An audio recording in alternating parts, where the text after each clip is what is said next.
Hello students, आज हम discuss करेंगे जो 2018 में वीडियो का पेपर हुआ था। ठीक है, एक परीक्षा तो अभी हुई है 4-5 दिसंबर 2021 और जो इससे पहले पेपर हुआ था तो हम आज उसको डिस्कस करेंगे। ठीक है, जो भी तैयारी करने वाले छात्र हैं, जो आगे पटवारी है, पुलिस है या किसी और परीक्षा की तैयारी कर रहे हैं, तो उन्हें पिछले 3-4 साल के सभी जो है पेपर सॉल्व करने चाहिए। ठीक है, तो उसी क्रम में मैं आपको आज वीडियो 2018 का पेपर करवा रहा हूँ। तो हिंदी से शुरुआत करते हैं।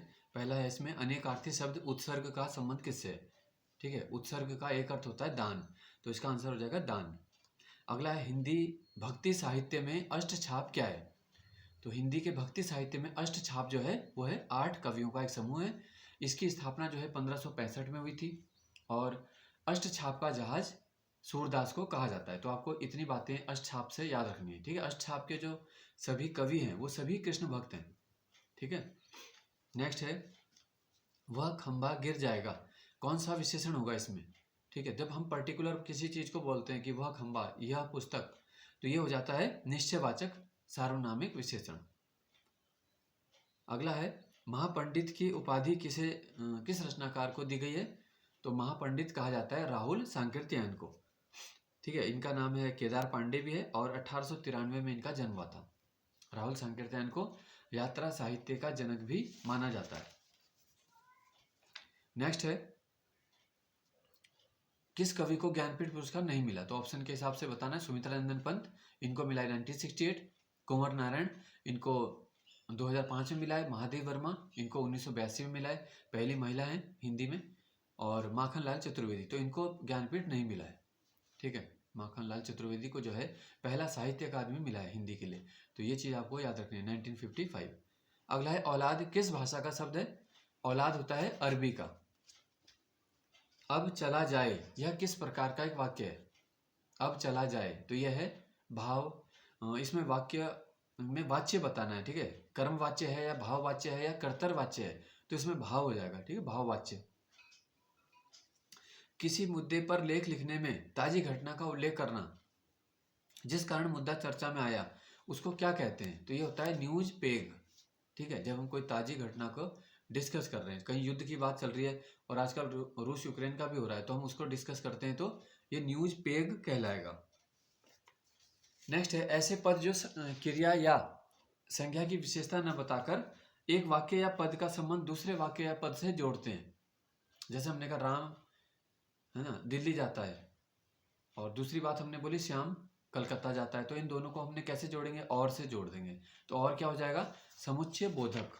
ठीक है, इसे बोलेंगे हम समुच्चय बोधक। नेक्स्ट है लोकोक्ति पूछिए।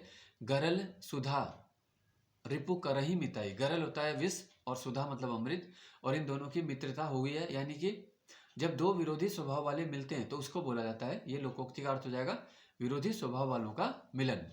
अगला है अर्थ के आधार पर वाक्य के कितने भेद होते हैं। तो अर्थ के आधार पर वाक्य के जो भेद होते हैं वो हैं 8 भेद। ठीक है, और रचना के आधार पे होते हैं 3। तो रचना के आधार पे 3 याद रखना है, अर्थ के आधार पर 8 वाक्यों के भेद। नेक्स्ट है कर्दम का पर्यायवाची क्या है। कर्दम का होता है कीच। कीच मतलब कीचड़ के लिए बोला गया है।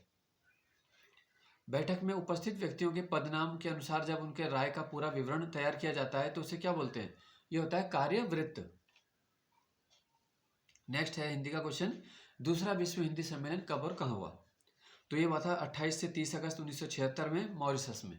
ठीक है, पहला सम्मेलन नागपुर में हुआ था और तीसरा सम्मेलन हुआ था 1983 दिल्ली में। तो आपको पहले 3 सम्मेलन याद करने हैं, पहला नागपुर, दूसरा मॉरिशस, तीसरा दिल्ली।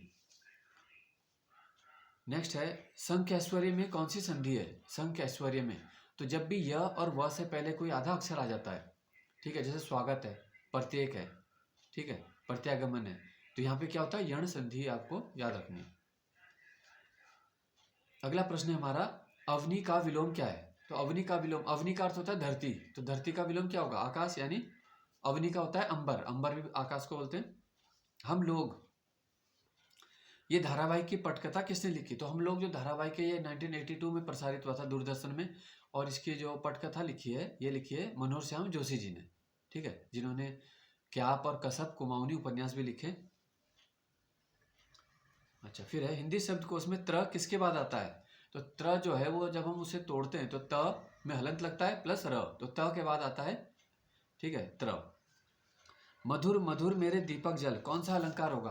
मधुर मधुर मेरे दीपक जल, तो ये होता है पुनरुक्ति प्रकाश अलंकार है मधुर मधुर मेरे दीपक जल में। नेक्स्ट है जाह्नवी नदी किस नदी से संबंधित है? मुख्य नदी से। तो जाह्नवी का संबंध है भागीरथी से। ठीक है, अगला प्रश्न है एफआरआई ने अपनी स्थापना के 100 साल कब पूरे किए? तो जो एफआरआई है उसने 2006 में 100 साल पूरे किए, क्योंकि 1906 में इसकी स्थापना हुई थी। अगला है भारत में SEZ नीति किसके अनुभव पर लागू हुई है? स्पेशल इकोनॉमिक जोन जो है वो चीन की नीति पर ही आधारित है। केदार मंडल पर ललितादित्य के आक्रमण की जानकारी हमें कहाँ से मिलती है? तो ये मिलती है हमको राजतरंगिणी ग्रंथ से। अगला है कुमाऊं परिषद का गठन कब हुआ? कुमाऊं परिषद का गठन हुआ है 1916 में। अगला प्रश्न आ गया नीति आयोग कब बना? National institution for transforming India, ये बना है 1 जनवरी 2015 को। इसने योजना आयोग का स्थान लिया है। अगला है नैनीताल में भारी भूस्खलन कब हुआ? तो 1880 का जो भूस्खलन था वो भारी भूस्खलन माना जाता है, जिसमें 151 लोग मारे गए। ठीक है, जिसके बाद हेनरी रैमजे के द्वारा निकास नालियों का निर्माण नैनीताल में हुआ है। पहले भूस्खलन के बाद हिल साइड सेफ्टी कमेटी बनाई गई और दूसरे भूस्खलन के बाद निकास नालियों का विकास हुआ था। अजय पाल का भवन कब भूकंप से क्षतिग्रस्त हुआ? 1803 का गढ़वाल भूकंप से हुआ था। ठीक है, 1857 क्रांति के लिए किसने कहा कि यह प्रथम राष्ट्रीय स्वतंत्रता संग्राम न तो प्रथम था, न राष्ट्रीय था, न ही स्वतंत्रता संग्राम था? ये कहा है RC मजूमदार ने, इतिहासकार RC मजूमदार ने ऐसा बोला है। नेक्स्ट है जल्लीकट्टू किस राज्य का एक खेल है? तो जल्लीकट्टू बैल या सांड की दौड़ होती है उसमें, तो यह है तमिलनाडु का। सुलेमान सिकोह को किस राजा ने शरण दी? तो 47वें राजा गढ़वाल के हैं पृथ्वीपति, उनके द्वारा है शरण दी। पृथ्वीपति की संरक्षिका है महारानी कर्णावती। ठीक है, तो आपको ये चीज याद रखनी है, केवल 7 वर्ष की अवस्था में ही पृथ्वीपति शाह जो है गद्दी पर बैठ चुके थे। ठीक है, इन्हीं के समय शहजादा सुलेमान जो आया, और ये दारा सिकोह का पुत्र है सुलेमान सिकोह। तो ये एक्स्ट्रा फैक्ट जो है वो भी आपको याद रखने हैं। अगला है शैलेश मटियानी का जन्म कब हुआ? तो इनका हुआ है 1931 में। इनका वास्तविक नाम है रमेश चंद्र मटियानी। सुंदर ढूंगा कहाँ है? सुंदर ढूंगा ग्लेशियर है बागेश्वर में। आगरा की स्थापना कब हुई? सिकंदर लोदी ने इसको 1504 में बसाया था। कंप्यूटर से ये SMPS क्या होता है? स्विच मोड पावर सप्लाई को बोलते हैं हम SMPS। हाट कालिका कहाँ है? हाट कालिका है गंगोली हाट में। चमोली जिला कब बना? 24 फरवरी 1960 को चमोली जिला जो है गठित हुआ है। ठीक है, फिर है the story of Indian archaeology, ये किसकी रचना है? The story of Indian archaeology है SN रॉय की। काली नदी कहाँ से निकलती है? तो मिलम ग्लेशियर से मानी जाती है, या काला पानी ऑप्शन होता है तो वो भी सही होगा। फिर कीबोर्ड में फंक्शन की संख्या कितनी होती है? जो फंक्शन कीज यानी कुंजी कहते हैं हम, F1 F2 F3, तो ये F12 तक होता है, यानी 12 ऐसी होती हैं। ठीक है, फंक्शन की। शाह की पदवी लेने वाला पहला गढ़वाल का राजा ये था बलभद्र शाह। ठीक है, बहलोल लोदी के द्वारा परमारों को यह पदवी दी गई थी। राजाजी पार्क का नाम जो रखा गया है किस व्यक्ति को समर्पित है?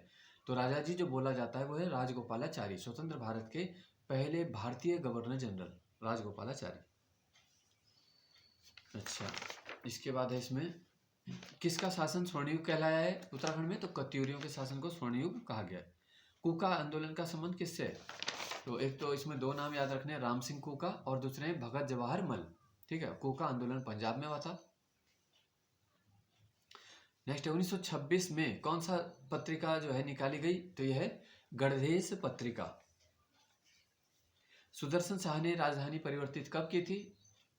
तो ये किया था श्रीनगर से जब टिहरी आई थी 1815 में। ठीक है, इससे पहले 1517 में राजधानी परिवर्तन अजय पाल के द्वारा किया गया जब वो श्रीनगर लाए थे। ठीक है, फिर है चंद्रवंश का जन्मदाता, यह है सोमचंद। ग्राम पंचायत सदस्यों की योग्यता किस अनुच्छेद में? यह है 243F में। गर्जिया टेम्पल कहाँ है? यह कोसी नदी के पास है।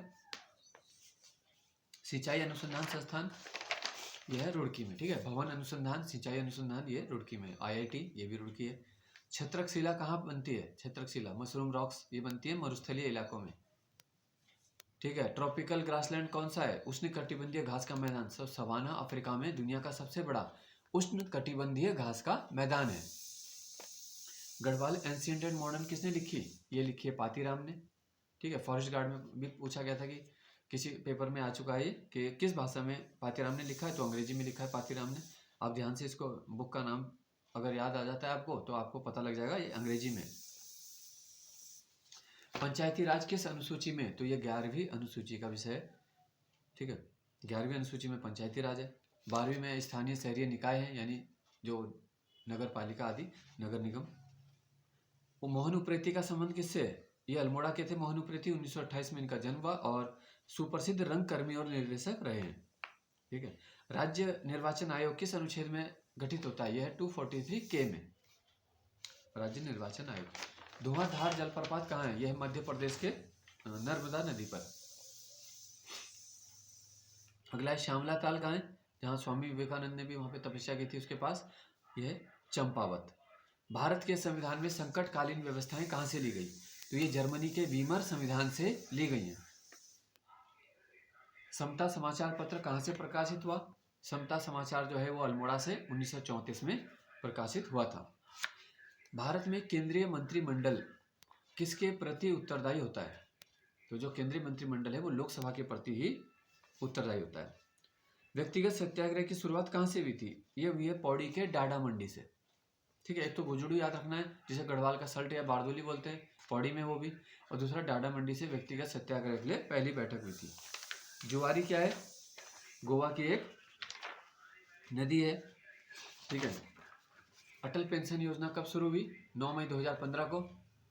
उसी दिन जीवन ज्योति योजना भी हुई थी, ठीक है, इंश्योरेंस से संबंधित है। और अटल पेंशन के लिए आयु सीमा है 40 वर्ष। तो ये प्रश्न इसमें पूछा गया था, अटल पेंशन योजना में अधिकतम आयु 40 है। बाला सुंदरी का मंदिर कहाँ है? काशीपुर में है। यहाँ पे चैती मेला भी आयोजित होता है। किस ग्रंथ में, इंपॉर्टेंट क्वेश्चन है बहुत, ठीक है, श्याम शाह को मुगल बादशाह द्वारा एक घोड़ा हाथी देने का उल्लेख है? तो जहांगीर से जब श्याम शाह ने भेंट की तो एक घोड़ा और एक हाथी जहांगीर के द्वारा श्याम शाह को दिया गया। इसका उल्लेख है तुझके जहांगीरी या जहांगीरनामा में। तो ये सब आपको इतनी चीजें याद रखनी है, ठीक है। 45वें क्रम के राजा हैं श्याम शाह।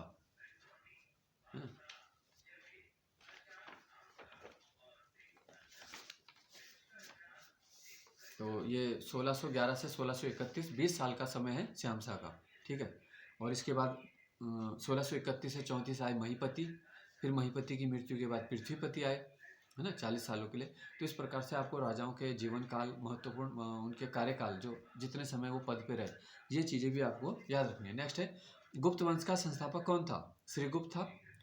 और एक एक्स्ट्रा फैक्ट आपको बताता हूँ कि गुप्त काल में किसने तांबे के सिक्के जारी किए?